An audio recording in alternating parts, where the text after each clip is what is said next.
আসসালামু আলাইকুম ওয়া রাহমাতুল্লাহ।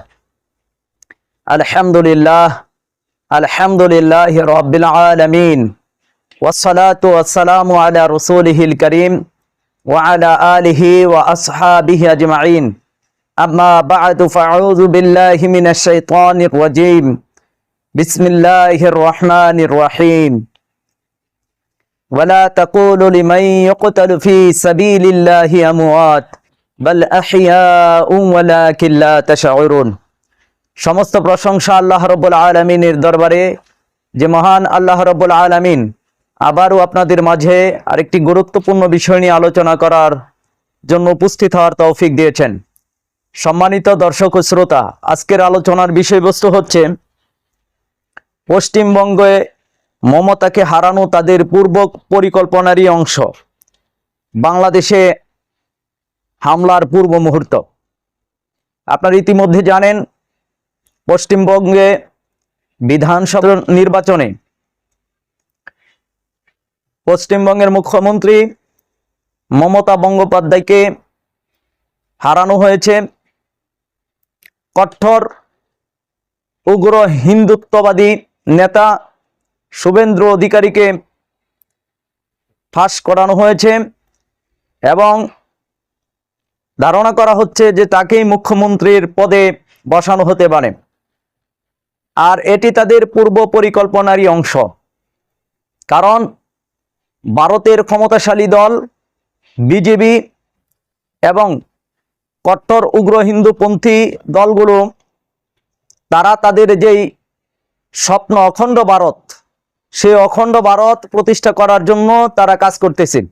আর অখণ্ড ভারত প্রতিষ্ঠা করার জন্য তারা অনেক পূর্বেই কিছু পরিকল্পনা হাতে নিয়েছে। তার একটি অংশ হচ্ছে, তারা অখণ্ড ভারত হিসেবে ভারত, তার পার্শ্ববর্তী দেশ বাংলাদেশ, পাকিস্তান, আফগানিস্তান, মালদ্বীপ, শ্রীলঙ্কা, নেপাল, ভুটান, এই সমস্ত দেশগুলোকে তাদের অখণ্ড ভারতের অংশ হিসেবে দখল করতে চায়। আর তারা বাংলাদেশকে তাদের অখণ্ড ভারতের অংশ হিসেবে বাংলাদেশকেও তারা দখল করতে চায় এবং মুসলিম গণহত্যার পথকে শুরু করতে চায়, ইতিমধ্যে যেটি তারা শুরু করেছে। কিন্তু আরো ব্যাপক আকারে মুসলিম গণহত্যা শুরু করার জন্য তারা তাদের যে পরিকল্পনার অংশ, সেটি হচ্ছে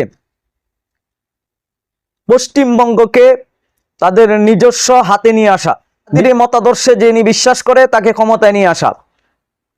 তাদের সুদীর্ঘ 15 বছর মমতা বন্দ্যোপাধ্যায় ক্ষমতা থাকার পরে পরিকল্পিতভাবে মমতাকে হারানো হয়েছে, যেটি মমতা নিজেও স্বীকার করেছে। এমনকি মমতা পদত্যাগ করতে অস্বীকার করেছে, এবং সে বলেছে বিজেপি 100 সিটকে তারা কি করেছে, জবরদস্তি করে দখল করেছে। আসলে এটি পূর্ব পরিকল্পনারই অংশ, যেটি আজ থেকে প্রায় 6 বছর পূর্বে লিখিত কিতাব গজওয়াতুল হিন্দের সংক্ষিপ্ত আলোচনা, যে কিতাবটি আমার হাতে দেখতেছেন, যেটি গজওয়াতুল হিন্দের আল্লাহ প্রদত্ত আমির ইমাম মাহমুদ হাবিবুল্লাহ স্বয়ং নিজ হাতে লিখেছেন। গজওয়াতুল হিন্দ সম্পর্কে তিনি তার মতামত এখানে ব্যক্ত করেছেন, কিভাবে যুদ্ধটি হতে পারে এবং এই যুদ্ধের জন্য কি করণীয়, সমস্ত কিছু তিনি সেখানে উল্লেখ করেছেন।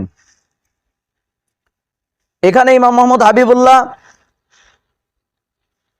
14 নম্বর পৃষ্ঠা, সে হামলা করার পূর্বে তারা কি কি পদক্ষেপ নিতে পারে এ বিষয়ে ইমাম মোহাম্মদ হাবিবুল্লাহ তার মতামত ব্যক্ত করেছেন। সেখানে তিনি বলেছেন, অবশ্যই বাংলাদেশে প্রতিটি সেক্টরে মুশরিকদের কর্মীগুলোকে সেট করা হবে, যা ইতিমধ্যে অনেকাংশেই হয়েছে, এবং বাংলাদেশ ও ভারত প্রশাসনের মধ্যে একটি চুক্তি হবে, যে চুক্তিতে শক্তভাবে লেখা থাকবে বাংলাদেশের প্রশাসন ভারতে বিভিন্ন ঘাঁটিতে শিবির স্থাপন করতে পারবে বাংলাদেশের বিভিন্ন সুবিধার্থে, এবং ভারতের প্রশাসনও বাংলাদেশে শিবির স্থাপন করতে পারবে একই শর্তে, এবং তাদের এই চুক্তির পথে যেন কোনো রকম ছোট বড় সমস্যার সৃষ্টি না হয়, সেজন্য তারা পূর্বেই পশ্চিমবাংলা তথা কলকাতাকে মুশরিকদের মতন উগ্রবাদী একজন নেতাকে নিযুক্ত করবে।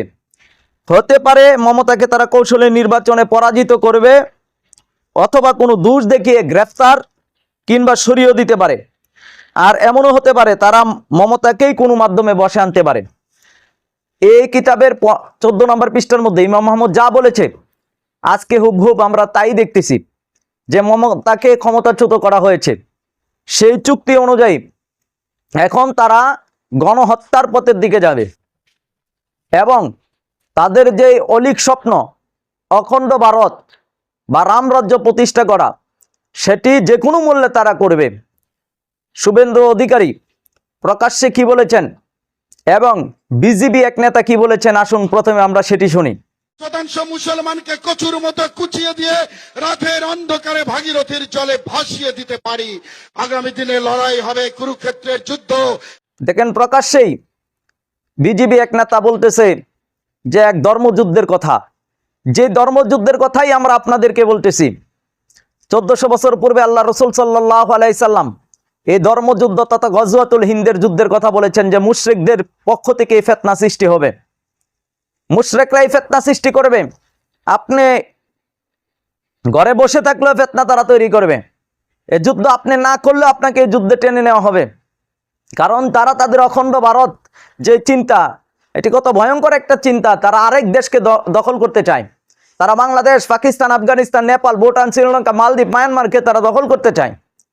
আর সেই দখলের জন্য তারা রুটম্যাপ অনুযায়ী তাদের কাজ শুরু করে দিয়েছে। ইতিমধ্যে আপনারা জানেন যে পশ্চিমবঙ্গে যে সংঘাত তৈরি হয়েছে, তারা নির্দিষ্ট করে মুসলমানদের বাড়িঘর আক্রমণ করতেছে, মসজিদগুলো গুড়িয়ে দিচ্ছেন, আগুন লাগিয়ে দিচ্ছেন, ধর্মীয় স্থাপনাগুলোতে আক্রমণ করা হচ্ছে। এটি তাদের মূল টার্গেট হচ্ছে অখণ্ড ভারত প্রতিষ্ঠা করা।